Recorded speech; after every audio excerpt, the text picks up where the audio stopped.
This is Greg Denweiler, and you're listening to another episode of the Dividend Mailbox, a monthly podcast about dividend growth. Our goal is to stuff your mailbox full of dividend checks and make each year's check larger than the last.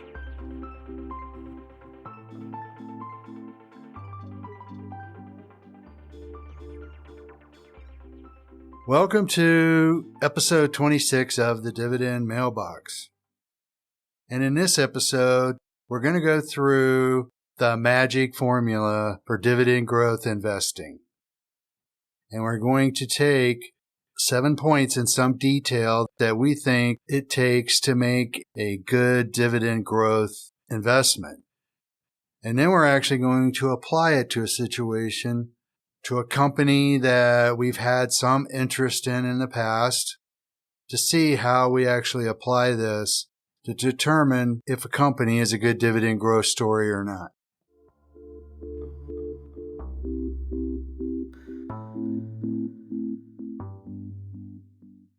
So now let's get right into what are the requirements for a good dividend growth story. Now, these are the things that we look for. It's not an exhaustive list, but these are the key points that we really need if we feel like we're going to have some predictability as far as getting our dividend to at least double in the next 10 years. And we found that it's been a pretty good guide, so that's how we've come up with this list. I will tell you that as I go through each one of them, I am not going to say that one's more important than the other. They all have an impact. So to start with point number one, we look for at least 10% return on invested capital. The simple explanation for return on invested capital is it's basically their return on their balance sheet, what kind of profitability they have on their asset base. The big reason why we want 10% or higher is because long-term, the stock market returns 10%. So the theory goes, if you're getting at least 10% or a little bit more on the capital, you're probably going to build shareholder wealth over time because they're earning a higher return than what the market returns are for just the average S&P 500 stock.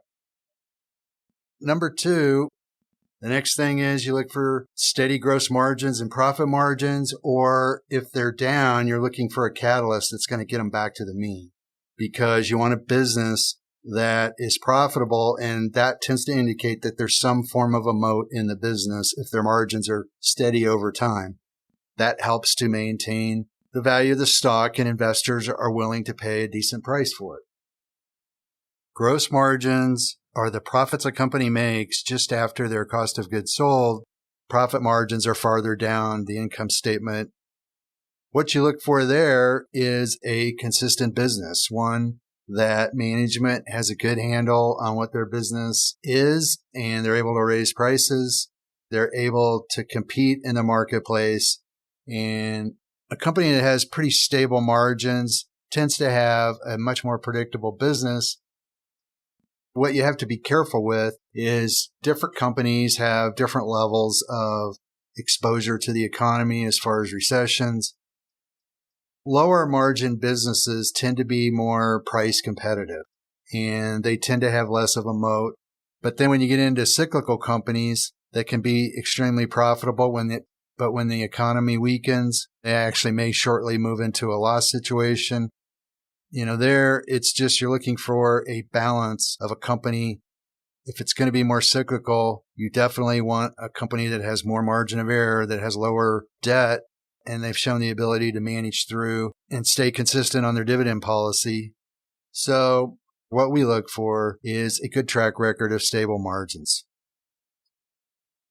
After margins, we look for a dividend payout ratio that's consistent with their historical average. And here, you're just trying to look at sustainability.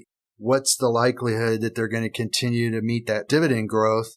Because if a company earns $1 and they pay out 50 cents of their earnings in a dividend, that's a 50% payout ratio. Well, if you look at the last decade, and the company's average, let's just say 30%, they've paid out 30 cents of every dollar in a dividend. And the last few years, you start to see that number creep up. The dividend's been growing, but now they're paying out, let's say 60%. Well, what you have to look at there is if nothing else changes, at some point, they're going to run out of room and they're not going to be able to grow the dividend as fast because companies tend to, there are exceptions on some really high yielding situations, but they tend not to pay out all their earnings in dividends. The payout ratio that we like to see typically is below 50% because it does leave a little bit of margin of error, but it does vary company to company and depends on the industry that a company is in. However, we want something that at the very least is kind of at its long-term mean. So if you have that stable number of, let's just say 30%, whatever the number is, 50%, if that's what they've done for the last decade or more, and the earnings continue to grow at 5, 8, 10%, that sort of implies that the dividend's probably going to grow by the same amount. And that is where we get our dividend growth. And then we try to find at least a narrow moat in a business. I believe Warren Buffett's the one that came up with the term moat, but way back when they used to have castles, they would put a moat around it, and that just made the castle harder to invade. That concept is it's just harder for competition to compete because either they have great brands or they have something that is somewhat unique about their business and it's hard to replicate, or it takes a lot of money to replicate it. That tends to lead to a little bit more stable margins. So we look for at least a narrow moat. Then we move on to debt. This is a big one because obviously leverage can be both a good and a bad thing. Virtually all companies use debt. Not all of them, but most of them. And in some ways, debt can be a good thing because if you have 3 or 4% debt on your balance sheet right now and it doesn't come due for 10 years, in this environment, I would consider that to be an asset. If they don't have debt that is at levels that the next downturn in the economy can put real stress on the business. And this is a part where I think you really have to pay attention. Companies will leverage up just to pay a bigger dividend. They'll leverage up to buy stock back. That becomes an unsustainable situation if they don't have good earnings growth. And the slightest hiccup can really change the whole dynamic of the business. So we don't really like to see leverage build over time. All things equal, what we like to see, as a rule, we want it to be less than 1 times debt to equity, meaning for every dollar of equity, they have $1 of debt or less. Now, a lot of times there's more work behind this. You have to look at why the debt's up and kind of what the long-term goal of the business is. Is there a catalyst that's going to bring the debt back down? You just can't continue to build debt indefinitely, and that is going to impact how much cash is left over to pay out to investors. We want a company that has used discipline and that is not aggressively using debt to create an empire. And this is where you get into problems with acquisitions. And that will be my point number 6. We like to see historical discipline in management and how they manage the balance sheet. Because one of the big problems is you can have great consistent return on capital and good margins. But if you go out and you pay too much for a company, then that starts to dilute your core business profitability. It can take a long time to recover from that. And in some cases, some companies never do. Some companies are better at acquisitions than others. And the quick way to tell is if they continue to have a pretty consistent return on invested capital. That means when they go out and they add leverage or equity to go out and buy something and they're able to maintain the profitability of their business, that actually becomes a positive. But it's hard to do. And historically, all the research regarding finance pretty much shows that acquisitions are just a tough game to create shareholder wealth with. However, looking at management, it does go beyond just companies acquiring other companies. You have to look at how management has handled debt, how they've handled their balance sheet, their assets, how they reinvest their profits. And in the end, you want management that is building shareholder wealth. Finally, our last point is that we do want a track record of dividend growth. We like to see at least 6% a year because that is what the S&P 500 as a whole has grown its dividend by over the last 100 plus years. We have a target slightly higher than that.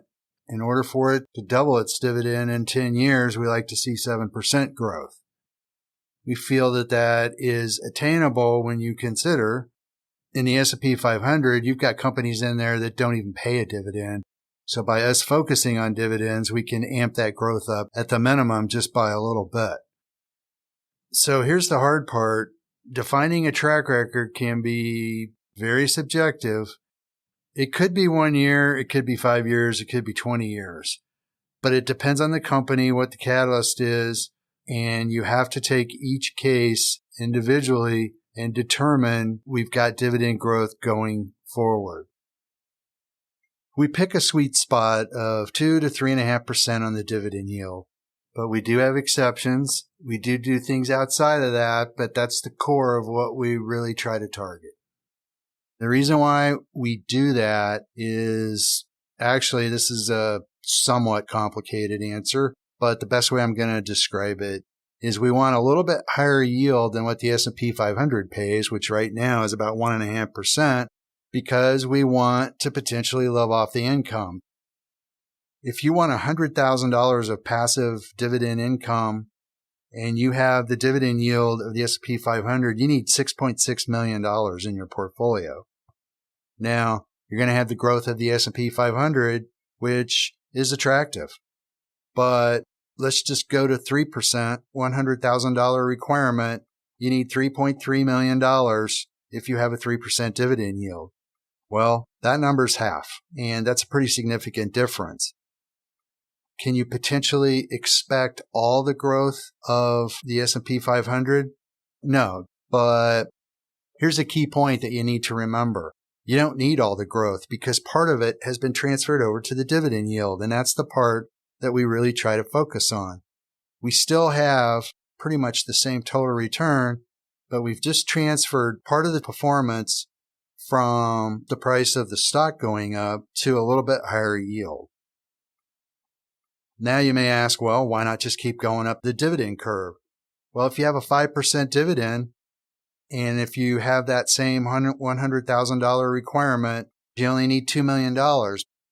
Here's the problem. Those companies, as a rule, tend to be more leveraged, slower growth companies that are more concentrated on just paying out most, and in some cases, like real estate investment trusts, they're paying out pretty much all their income in dividends.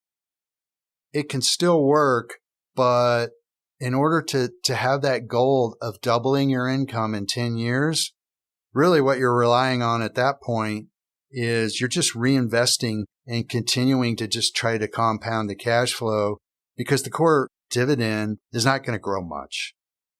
So in our case, if we have a 2.5-3% dividend grower that grows its dividend by 7% a year, we really don't have to do anything. And that's one of the beauties of the sweet spot, at least from our standpoint.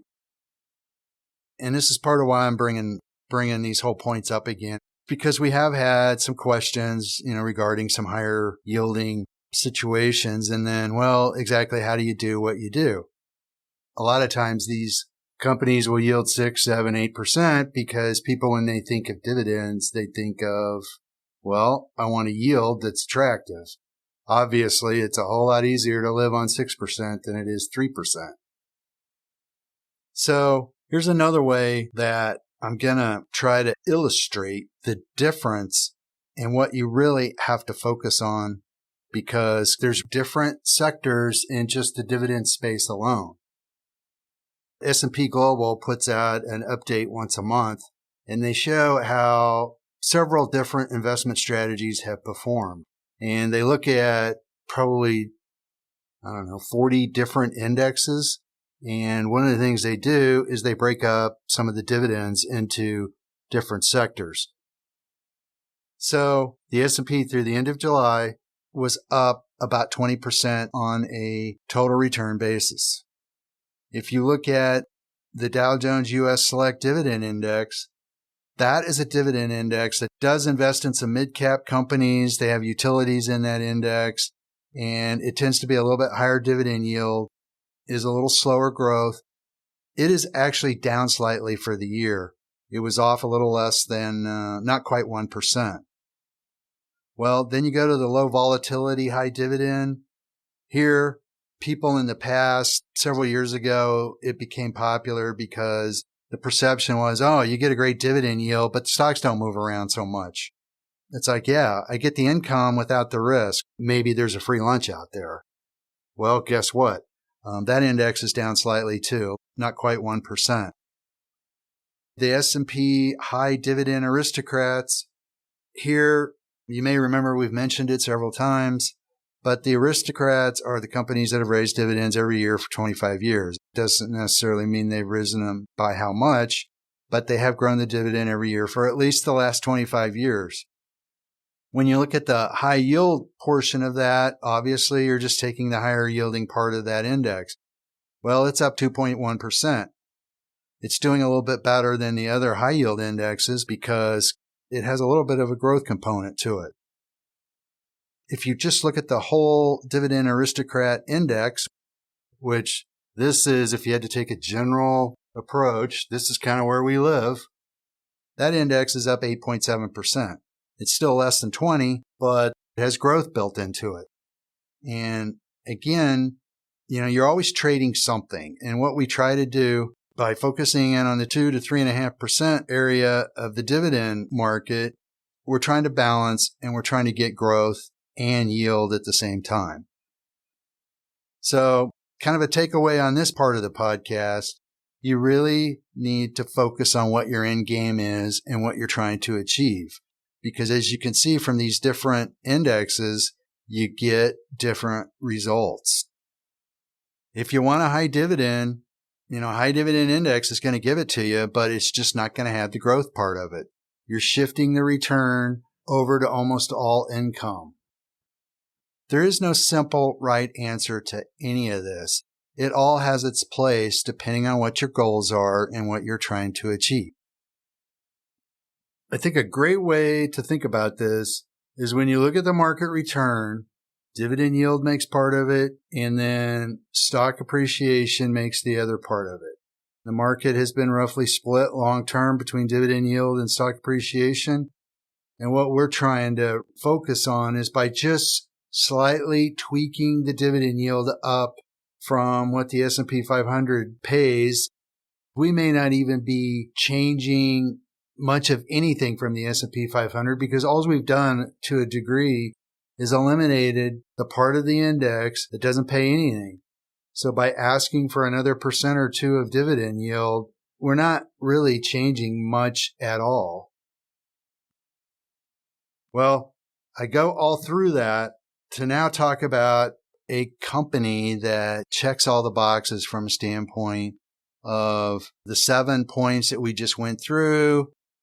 It pretty much hits them all. And it is a Dividend Aristocrat stock. In fact, it's been on the list for 67 years. So they definitely have a long-term track record of growing the dividend. So what I'm going to do right now is just kind of hit each of the points real quick. And what you're first going to see is, wow, okay, this is obvious and it's simple. You have a formula and you follow it and voila, you get great dividend growth and you get great total return. Well, as you're about to find out, it's not that simple. And yes, I am going to tell you the name of the company, but I'm going to hold off for a little bit. That way you're not going to have any preconceived ideas as to why this should or should not be a dividend growth story. So, first of all, return on invested capital, this company earns 13%. That is higher than 10. So that's what you really like to see. But here's what you really want as an investor.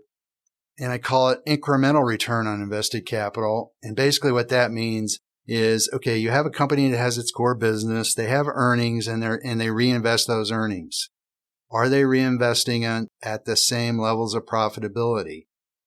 And in this case, the 10-year plus track record of their incremental return on invested capital is 23%. That is a number that you really die for. And that's telling you they've been able to reinvest their profits at higher rates of return than just the core business. So that's a key point. The second thing is profit margins. Well, here again, for the last 20 years, gross profit margins have averaged about 32% to the mid-30s. Lately, the last quarter, their gross profit margin was almost 36%. So they've been consistent. They've actually grown slightly. And if you look at their profit margin, which is getting down towards the net income line, there you're at 12%. Once again, the last 10 years, the average has been 12%, slightly lower than that in the last 5 years, but part of that comes through 2020. So you've got good, stable margins. Box number 2 is checked. Then you look at the payout ratio. If you look at the last 20 years, the average was about 42%. Last 10 years, they paid out about 25% of profits. Currently, they're paying out 28%. So they're actually on a little bit the lower side of what they normally pay out of their earnings and dividends.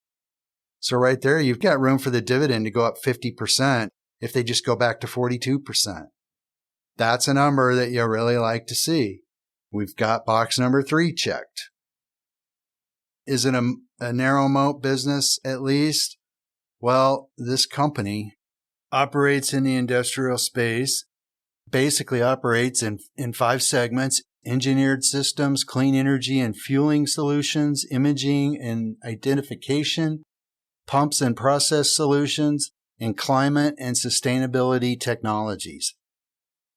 So just the broad descriptions show you that they are in some growth-oriented businesses. With the engineered piece, I would argue that there's at least a narrow moat there.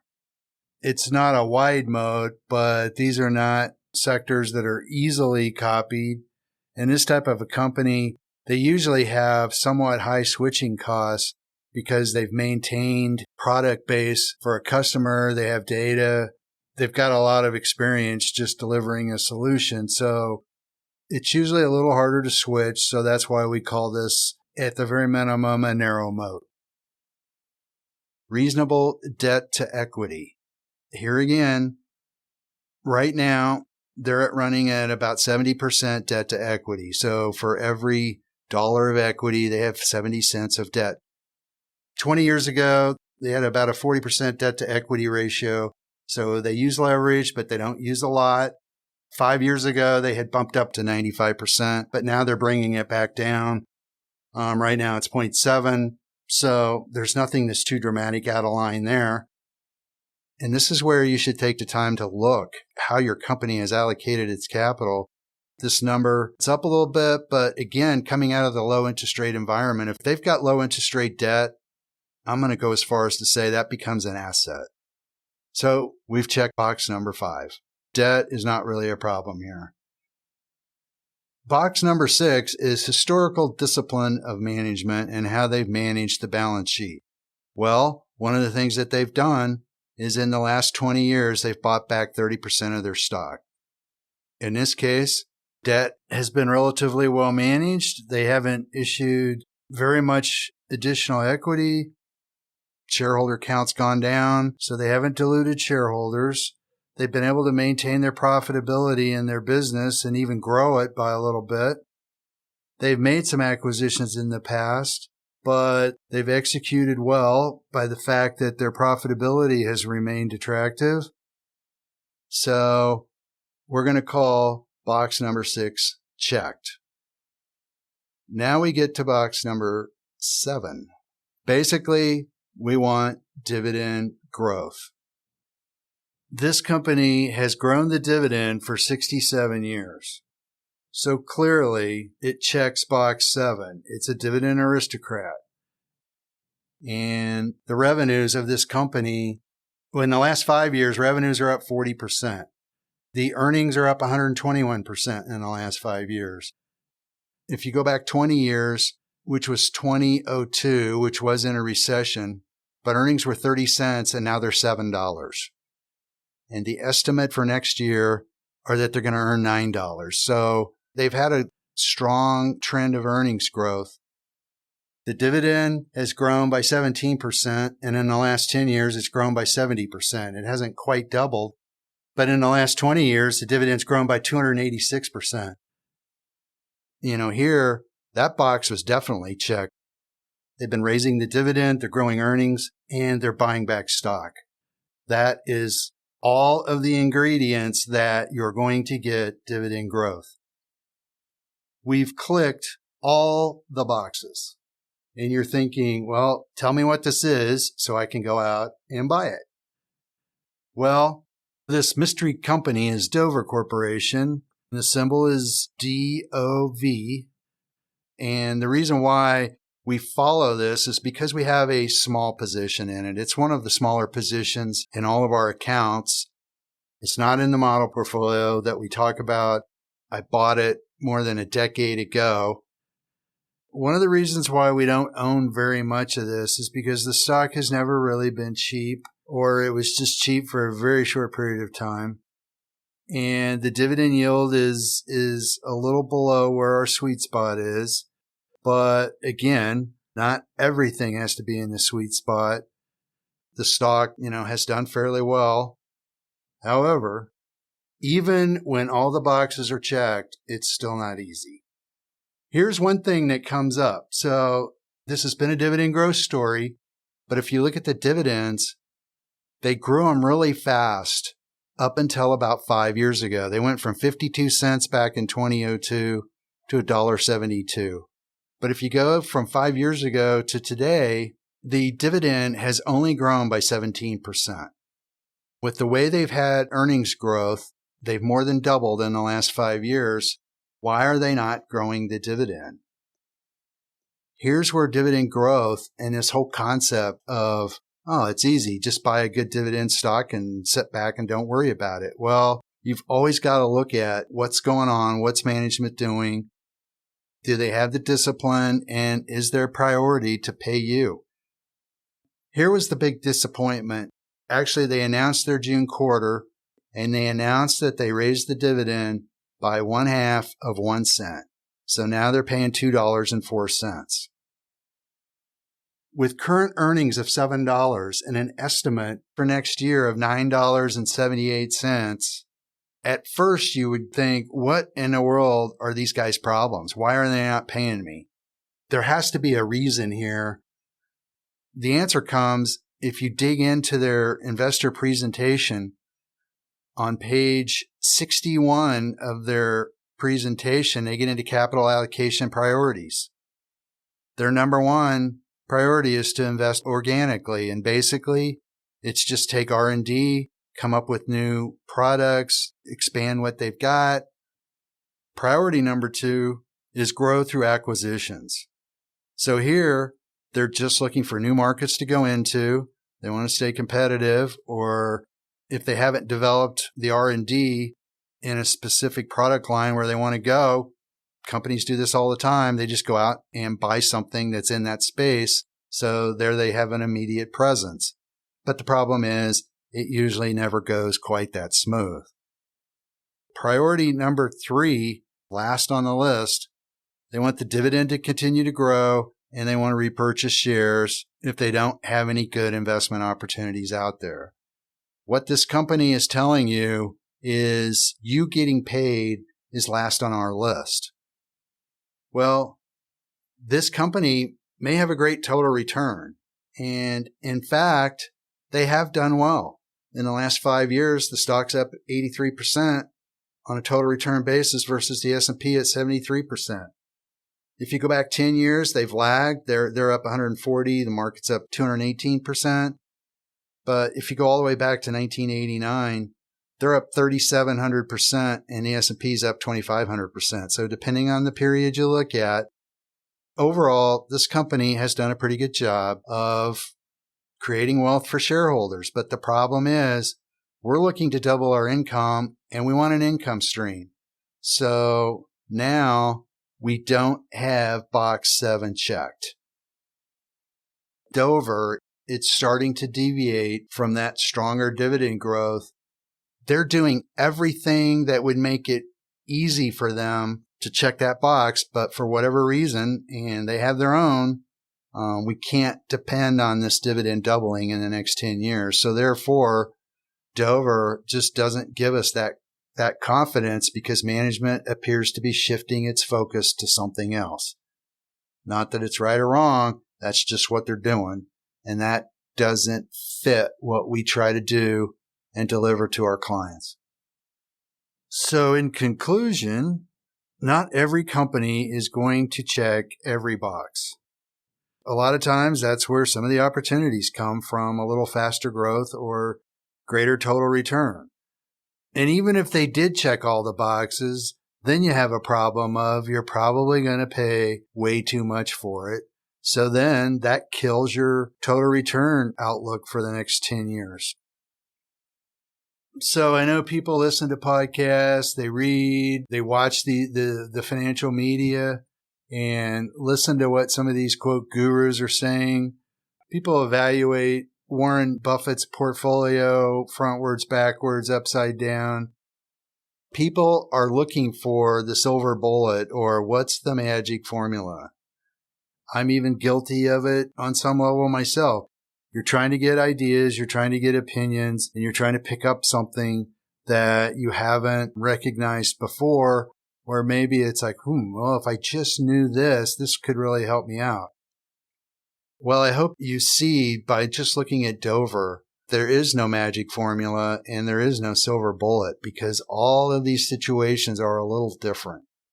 If you want dividend growth, you have to look at all the variables that are at play, and they're all going to be different from time to time.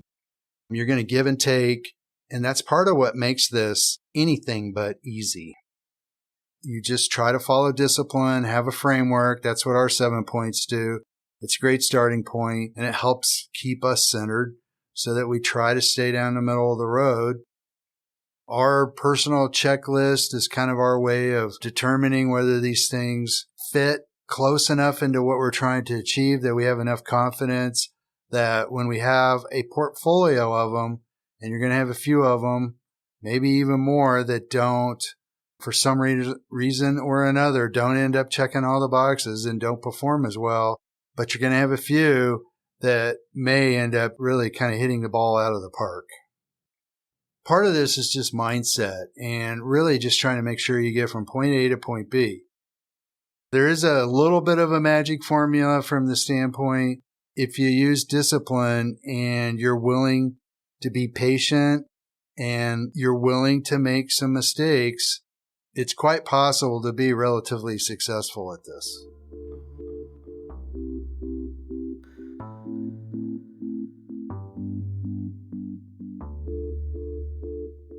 If you enjoyed today's podcast, please leave us a review and subscribe. If you would like more information regarding dividend growth or our investment strategy, please visit growmydollar.com. There you will find previous episodes and also our monthly newsletter. If you have any questions or anything to add to today's episode, please email Ethan, ETHAN, at growmydollar.com. Past performance does not guarantee future results. Every investor should consider whether an investment strategy is right for them and all the risk involved. Stocks, including dividend stocks, are volatile and can lose money. Denweiler Capital Management may or may not have positions in the publicly traded companies mentioned herein.